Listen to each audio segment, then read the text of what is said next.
Welcome to RCast, the official podcast of the RChain Cooperative.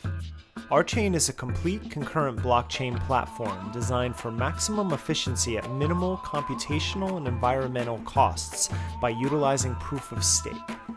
I'm Derek Barris, the director of content for RChain. We cover a range of topics on this podcast, from the foundations of blockchain in general to the specifics of RChain, including our foundational language, Golang, as well as issues in calculus, governance, security, and the forthcoming businesses and dApp development on our platform. Please check out rchain.coop to learn more about our platform, as well as information on becoming a co-op member. The idea goes way back, for me anyway, about 17 years.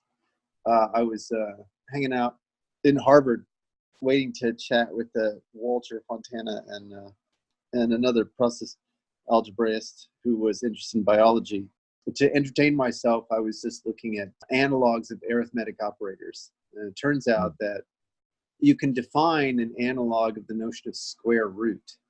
For the process calculi, there's this notion of running processes in parallel. And you have an equational notion of equivalence called bisimulation. So you can ask the question, is there a process square root of p such that square root of p par square root of p is bisimilar to p? So you can give a crisp definition of this operation. With pi, I was unable to come up with a calculation for the square root. You know, it's like if you turn to your calculator on your phone or on your laptop, you can press a button and it will calculate the square root of a number. And the question is, could you calculate the square root of a process? And all this was just good mathematical fun for me. I really didn't think about it as having an import with respect to computation, but it turns out it does. And it's easier to see if you consider nth roots rather than just square roots. The generalization is fairly straightforward. The nth root of a process p, written, nth root p, is just, if you put n copies of the nth root of p in parallel with each other, that's bisimilar to p. And you can see that this is starting to look remarkably like the kind of thing that we expect of Casper in RChain. So we're running n copies of the node, and Casper is coordinating those copies so that the behavior of a single smart contract, in this case, this would be the role of p in the root calculation. So only one copy of p gets run, even though we have all these copies of these root processes running. So it's very, very similar to consensus. I didn't say that very well, but let me check in with you guys. Does that make sense? Yeah. So these n copies are supposed to represent the different choices that P could make in response to this consensus protocol. So it's kind of averaging out the possible actions that P could have. Is that the point? Well, if you think of the way Casper works, it doesn't work by averaging. It works by ensuring that all copies agree on the races. That's really what's going on. And when we go further, we'll see that that's exactly what we do here. Yeah. Something that wasn't clear to me that now I think is becoming more clear because of how you just explained it. So we're going to have, however many nodes, say 10 or something, running all of these, their own instances of these processes or smart contracts or whatever you want to say. And then ultimately, we only want one of those to actually be executed. And so I didn't see that connection between the square root and this like coming to consensus on the state. But that totally kind of like illuminated that connection for me. Yeah, exactly. So all the copies are running, but it's as if only one P runs. Yeah. There's no one place where P is running. Right. As a harbinger of or some foreshadowing of what we'll discuss at the end. We need all in copies to run. Yeah. Right. So we're not asking for a quorum of them. So that would be a relaxation of this idea, or an enrichment of this idea in some sense. So without loss of generality, I just want to look at the calculation of just one of the square root, and it turns out the nth root, you can, once you see the solution, you can generalize it to get the nth root. For the most part, you can sort of distribute the calculation through. If you put 0 in par with 0, that's 0. So the square root of 0 is just 0. I was having a conversation with a mathematician friend of mine yesterday. He was asking, are there any other fixed points for the operation? And you can quickly see that if something is a fixed point, then it has to be bisimilar to bang p, right? Because the square root of p is equal to p, and the square root of p par square root of p is also equal to p. So that means p par p is equal to p, which means an infinite number of them. Yeah. Yeah, it's interesting too, because the square root operator is operating on processes and names. Yeah. So that's the thing, is I couldn't calculate it for rho because I didn't know how to calculate the square root of nu. Oh. Whereas here, because names are just quoted processes, I just distribute. There's one subtlety here. Just going through it more simply, when we take the square root of a 4 comprehension, we just distribute the root all the way through everything. So, we're going to take the square root of the continuation, and we're going to take the square root of the guard if the 4 comprehension is listening for y from x. And we take the square root of x, but we also, now this is a bit funny, we take a square root of the bound variable. And the reason we do that is because we're also going to take the roots of any guards. And so if the guards are bound and then we do a root operation on them, then they would cease to be bound. But if we also do a root on the binding variable, then they remain bound. So and you're passing the square root to the continuation too, so you would need to do something like that. Yeah, exactly. Yeah. And there's one case that's missing here, is the deref case, and it distributes as well. It's exactly the same. I'll fix that in the slides. Now the interesting thing is when you hit a par, and par you have to break up into 2 cases. If P and Q are separated, there's no interaction between them, so they share no free names, for example, then you can just distribute the operation so that the square root of P par Q is just the square root of P par the square root of Q. But if they can talk to each other, you run into problems. We can try just to distribute the operation through and see what happens. But if you do distribute the operation through and you take the result of that and you put it in par with itself, then you see that there's a race. In the slides, I've highlighted the race. I've circled the race. So, one side of the par can get the substitution of Q1 for the square root of y, and the other one gets the substitution of Q2 or square root of Q2 for the square root of y. And so now they think different things about the state. And so this is directly drawing on the point that you made, Isaac, which I think is, it's really interesting. And so what we're going to have to do is we're going to have to introduce some kind of constraint. So it's a coordination constraint process that we'll put in par with the operation that just distributes everything through. And then that immediately sets up an arithmetic constraint on C. So it's got to be the case that when you take C and you run it in par with itself, it makes the choice for both copies of the distribution of the root over the 4. That's a nice little puzzle. It's a different kind of choice than the way choice usually works. And we implement this in a cool way where it turns out that join and choice are interrelated. You can de-sugar join down to a choice. And here we're going the other way. We're de-sugaring the choice down to a join. Sorry, what is the join? So the join is when in the 4 comprehension you're listening on 2 different channels or in different. I see. Yeah. So you can't get through that guard unless you've got all of them. Mhm. Yeah. Consume 2 messages at once. Yeah, exactly. And also, I'm using a notation that I developed in the original row calculus paper, and it goes way back. It's not my notation, but the superscript L and R are in lefting and in writing names. So it's basically the set of names is infinite, and you can create these bijections to sub namespaces. And you can do this in any number of ways. You can take the name that you've got and put it in output on one side and an input on the other. There's like an infinite number of ways you can do this, but just know that we've got these bijections to sub namespaces. Okay. That's what lefting and writing does. This is a bijection between the set of processes and the set of processes unioned with itself. It's a bijection between the set of names and a subset of names. Okay. It's like evens and odds. Mhm. That's the best way to think about it.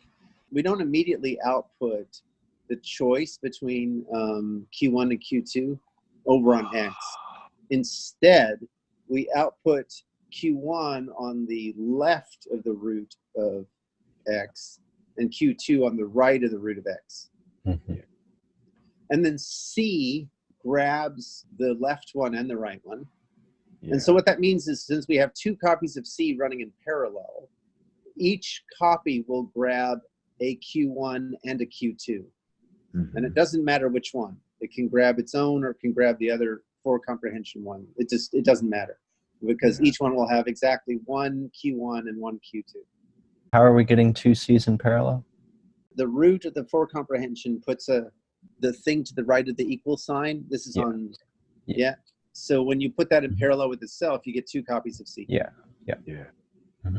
Yeah, I didn't realize this before, but the reason you need that left and right superscript is so you don't have a comma vent on the level of just one of these square roots. That's correct. That's right. Yeah. That's what's going on.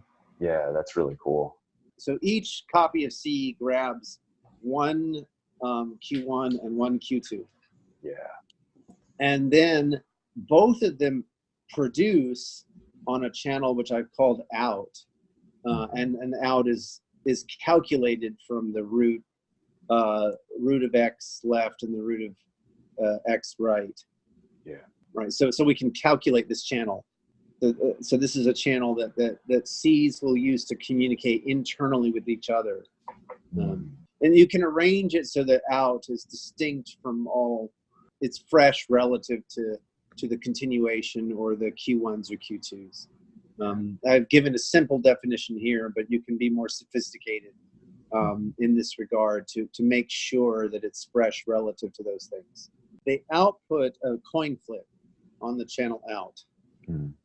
So, but notice, since you've only got 2 copies of C and you only get 2 coin flips total, each one is doing 1 coin flip. Then if you guard with a 4 comprehension that grabs both of them, the other one will be locked out. Right. So this is effectively an implementation of leader election. That's something to note about the power of the row calculus augmented with join. You can do leader election in one line. What do you mean by leader election? We're going to insist that one of the C's recognize the choice. Yeah. Right? And it doesn't matter which one, so it's not really a leader. There's nothing special about, which one goes first.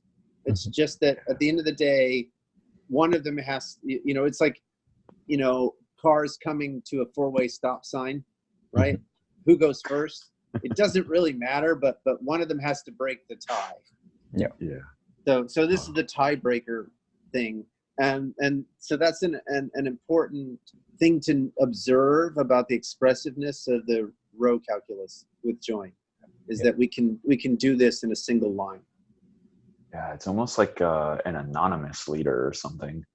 Yeah, that's right. In that, since the leader is anonymous, it still qualifies as a kind of leaderless distributed consensus algorithm.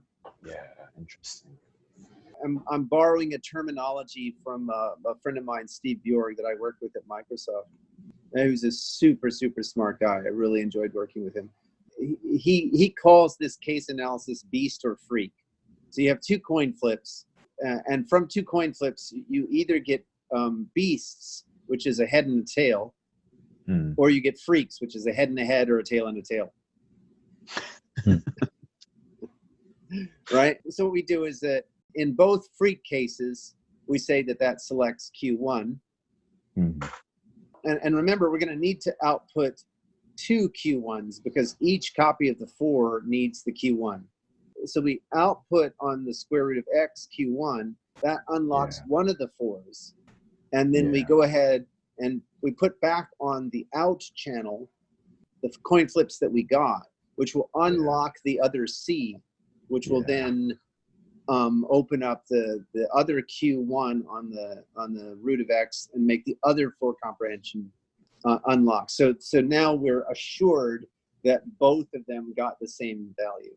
Yeah. And then after that, that second one has these kind of hanging extra outputs on out. That doesn't matter.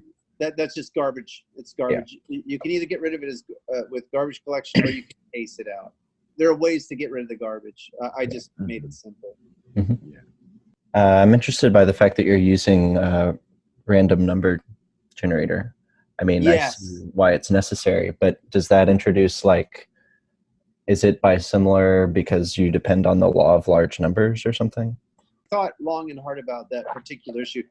The randomness is only putting the randomness of the non-determinism back in, right? Yeah. We took the non-determinism out. And the randomness here, the coin flips, are just putting that back in. It's like getting choice from a coin flip, basically. Yeah, that's exactly right. So it's not like root actually adds entropy. When I thought about this, I thought, is root really adding entropy? And it's not adding any more entropy than the original non-determinism.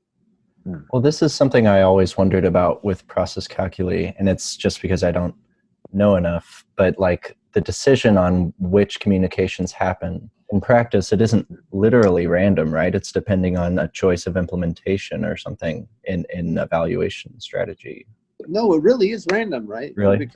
Because if you have different machines coming up with different configurations at different times, you'll get different outcomes.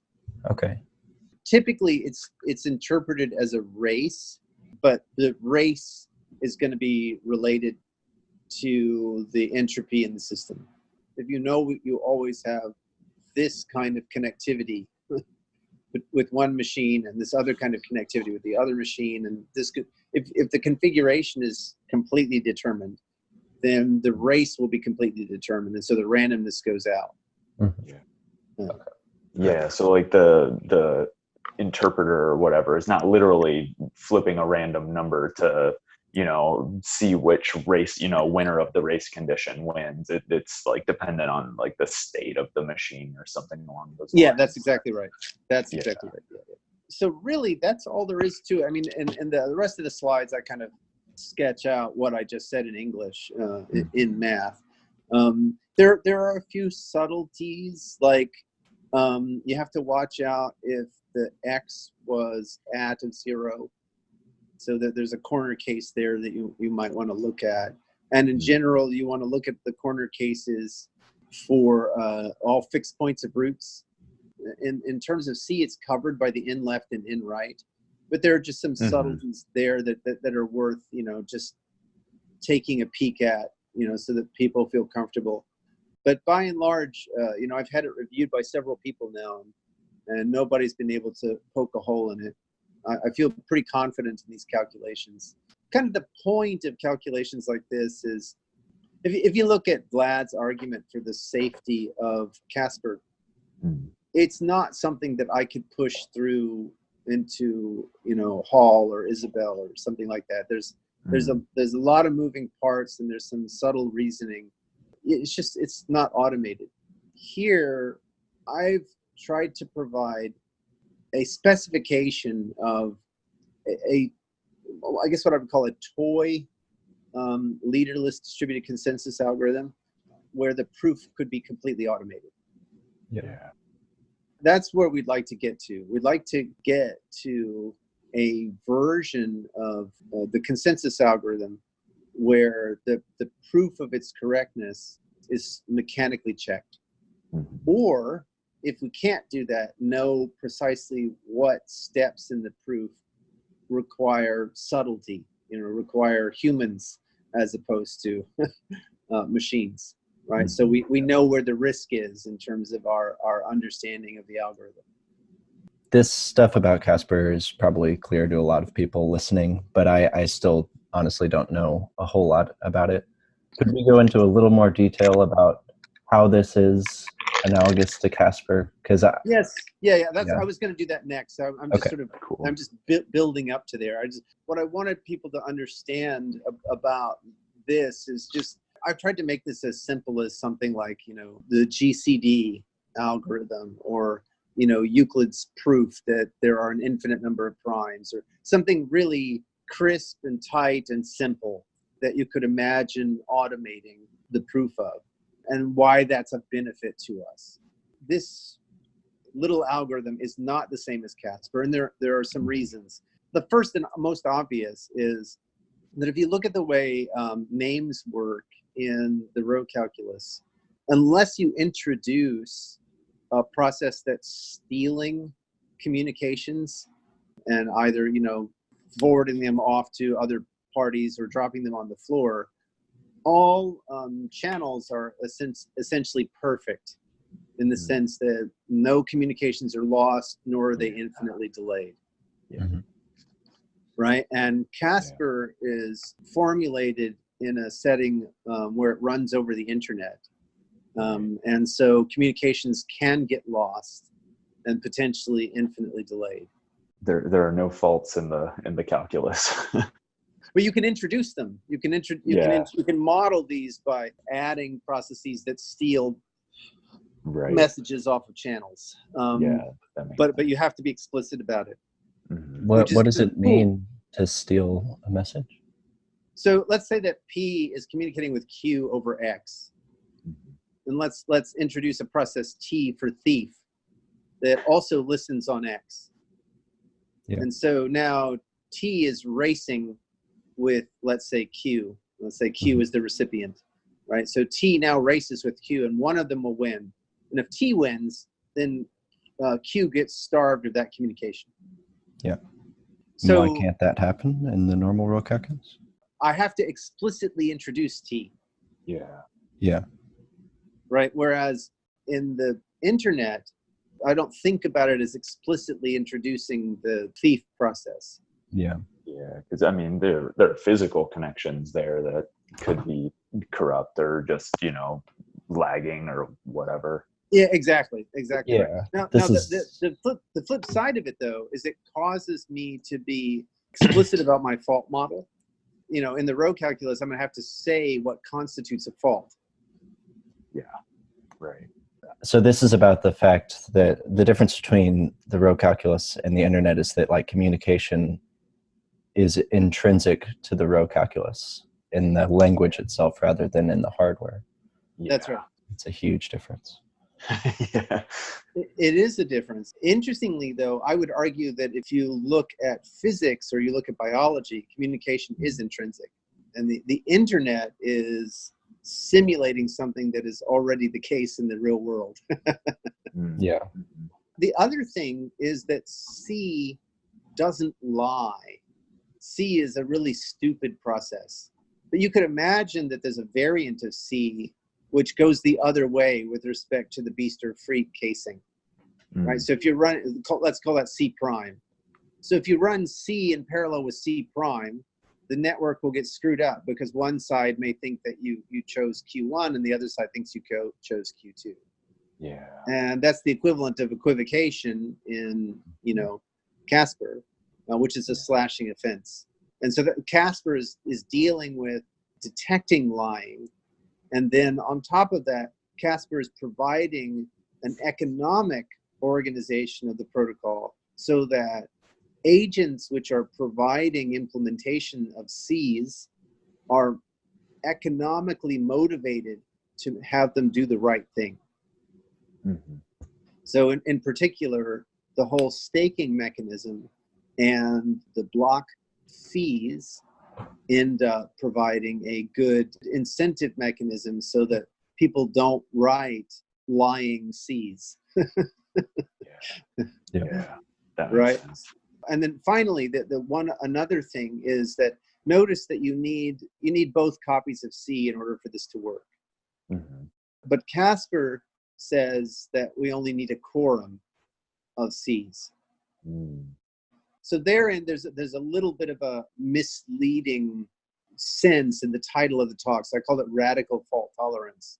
You know, it's a bit of a pun because radical is root, right? The root of root is radical. Yeah, you've gotten good at these titles. But it's not actually fault tolerant in the sense that if we shoot one of the C's in the head, it makes P more fault tolerant, but not super more fault tolerant. You've distributed the roots around, so there isn't one physical location where P lives. So that's good. But you haven't actually made that fault tolerant in the sense that if you shoot one of those roots in the head, it can't proceed, right? It'll get stuck somewhere. Right. Yeah. If you only have n-1 roots, then nth roots, you're not really going to reproduce the process that you wanted. That's exactly right. In order to make this more fault tolerant or provide a richer notion of fault tolerance, we would have to offer a notion of quorum. So we'd have to build in some redundancy here. Now, of the ones that we've talked about, most of them are very approachable with this methodology. The one that's the furthest out is economics. Introducing the economics at this level is a lot trickier. However, one way to think about it would be to go after a reaction rate based solution. Yeah. So some kind of stochastic solution, but that still doesn't quite address incentives. There's still a gap to be crossed. By and large, I think this is a very promising direction of research. At a minimum, it allows us to see Casper more clearly. We can see what it does and what it doesn't do. In terms of economic incentives, do you see this meshing well with the presentations you gave about this metabolic interpretation? Yes. Yeah. That's exactly right. This is a deep topic, and one of the things I'd like to do is to write some kind of, I don't know what the right form is, maybe a book, but that just goes over the history of agency. There are several different notions of computational agency that have been put forward, and they all have different qualities or aspects. And it's kind of weird the way these different notions of agency have lined up with history. Like, it's extremely strange for Aristotle to come up with his notion of logical agency that, essentially prefigures computers, as opposed to the sort of agency you find in linear logic, which happens, 2 millennia later, better matches the kinds of machines that they were using in Aristotle's age. When you use a catapult, you've got the pile of rocks next to you. If you use up that pile of rocks, you don't got any more rocks. You can't proceed with the attack, right? Same with a quiver of arrows, right? So those kinds of machines are all resource sensitive. You'd think that the notion of agency that Aristotle comes up with doesn't have this weird digital, I can make infinite copies kind of underpinnings, but that's exactly what happens in Aristotelian logic. It's got infinite copies laying around, and that's very strange, right? Why didn't Aristotle come up with linear logic instead of classical logic? Are you suggesting there should be some constraints on the n of the nth root? You shouldn't be able to produce as arbitrarily many copies or something? No, I was trying to go for a different point. I just wanted to observe that economic agency is a very strange form of agency. There isn't a notion of economics in nature. There's survival, there are evolutionary imperatives, but there isn't money. You can't get money out of the ground as a natural resource, and you can't get money by growing it.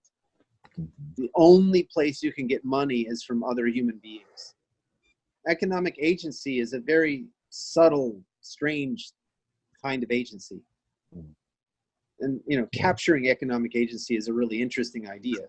If you look at the economics literature, I think there are lots and lots of proposals that are built around assumptions about economic agency. But a lot of those assumptions about economic agency have turned out to be bogus. And I'd really like to capture economic agency as a computational phenomenon, right? And say, here's a model of computation that crisply characterizes economic agency. And then when we test it against, how humans behave in economic situations, it captures the range of behaviors. Does that make sense? I think so. Yeah, I also tend to think that it makes sense, but I'm a little bit unclear as to exactly what you mean by economic agency. Could you maybe explain that again? Clearly, nature has resource-bounded computation. I don't think there would be a lot of argument on that point.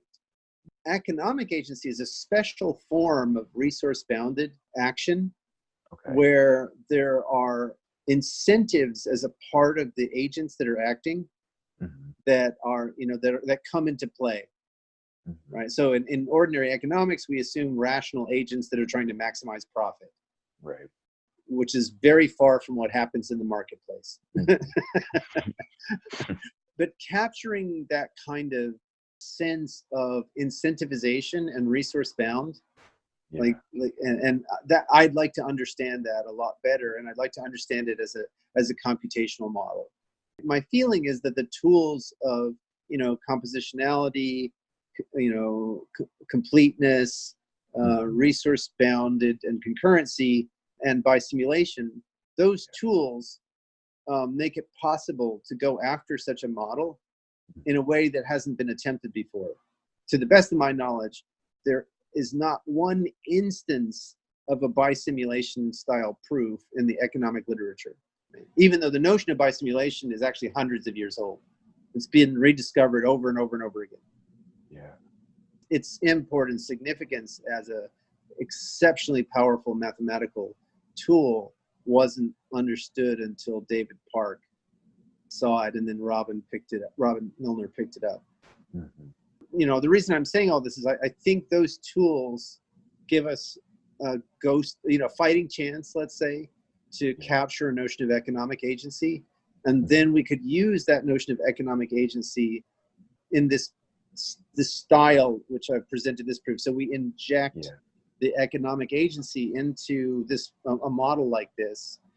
And because we've characterized it in terms of, bisimulation and these other things, then we can potentially automate the proof. Right. So I have a lot of questions, but I was wondering if briefly we could bring it back down to basics and just talk about how this is analogous to Casper, because right now it's not even clear to me why running, splitting up a process into end processes is a form of consensus. It's deciding race conditions in some way, but I'm not sure how this is what we want to mean by consensus. So what Casper is doing, let's think about a running network. So we have n different nodes, and a user of the network comes along and deploys an instance of a smart contract. Now, what happens in our chain is that deployment will get picked up by all of the validators. And so in that sense, there are n copies of that deployment of that smart contract. So that I can reduce the number of words I have to say, I'm just going to call that deployment instance P. And now we have n copies of P running.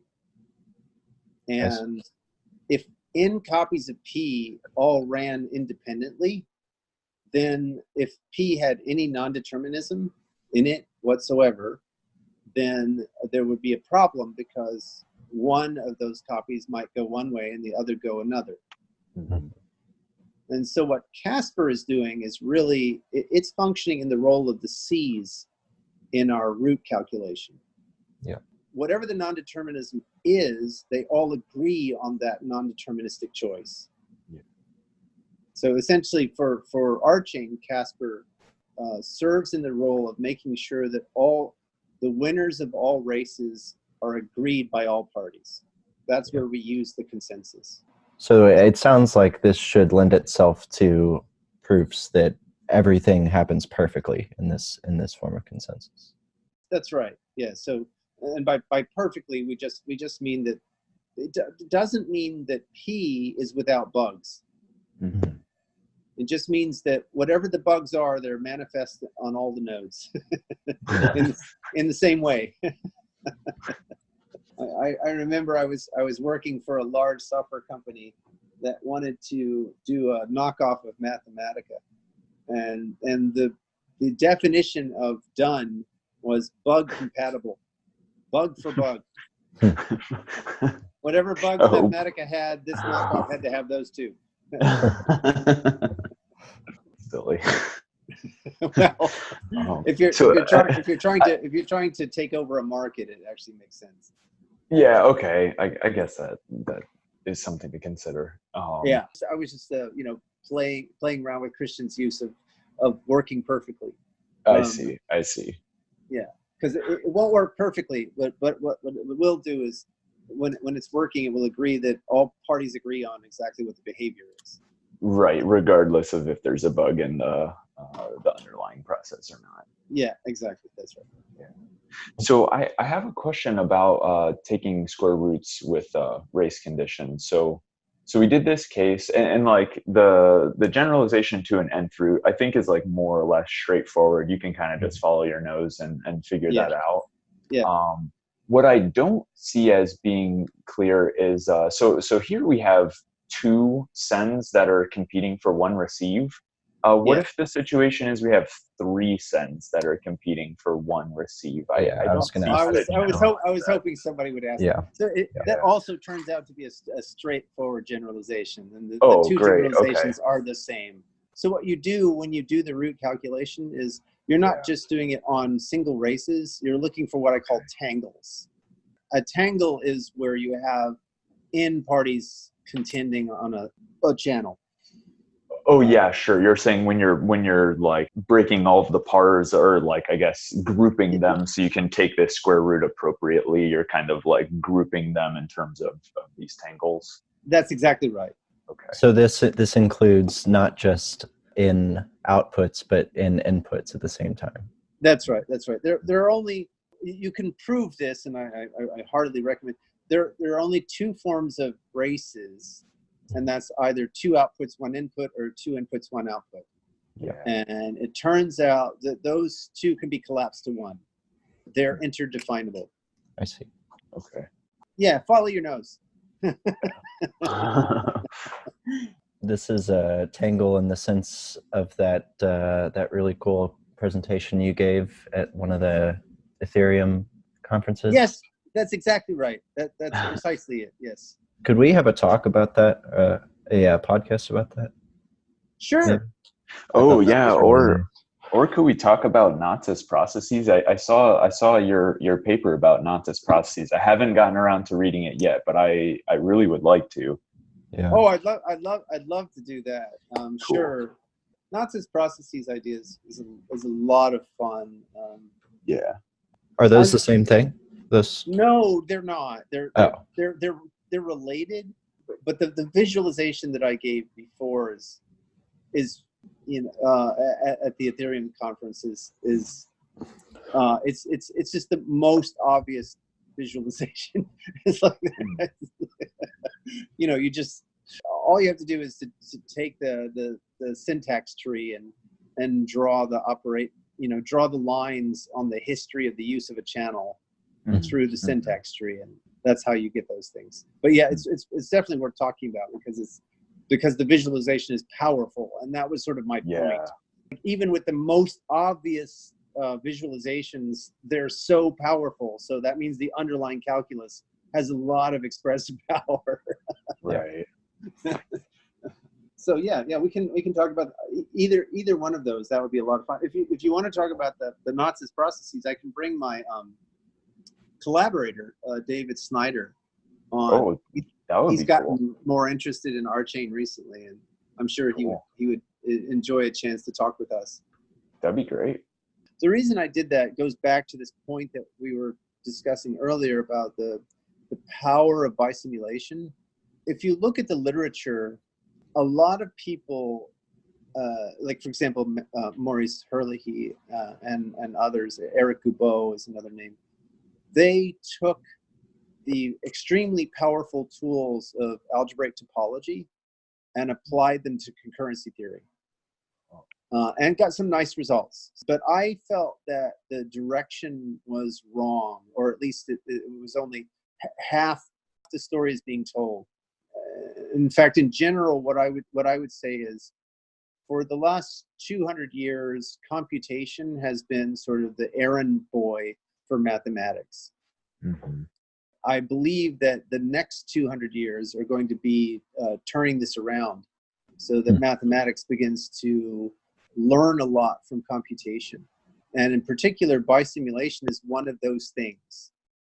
It's a really powerful proof technique. And I wanted to provide a pathway whereby algebraic topologists could get a flavor or taste of what a bisimulation proof looks like and where it might be applicable. And so with the knots as processes, it was really just a throwaway kind of idea where, it was already known since the 60s that ambient isotopy is a computable problem, right? So people used rewrite systems to show that was decidable. It wasn't like it was some groundbreaking result in that sense. Recasting it in this style. So the theorem that we proved is that two knots are ambient isotopic, which is the notion of equivalence in knot theory, if and only if their representations as processes are weakly bisimilar. Cool. Now, the interesting thing is that when you start mixing in ladle with this idea, as long as you preserve this property that P and Q are bisimilar if and only if they satisfy exactly the same set of formulae, now you can use formulae as a query language or classification language on knots. And that is very interesting. The best classification language or notation language was Conway's notation, but that only covers rational knots. And this covers everything. Well, yeah, that's the value of recasting certain notions like that, right? Is then you have all of these tools that seemed separated from a certain area of study now all of a sudden become available and start giving you new, directions of investigation and like maybe even new results for free, which is always great. I'm totally with you. I wish I had infinite research funds and 34 hours in the day. Oh yeah. Art is long, life is short.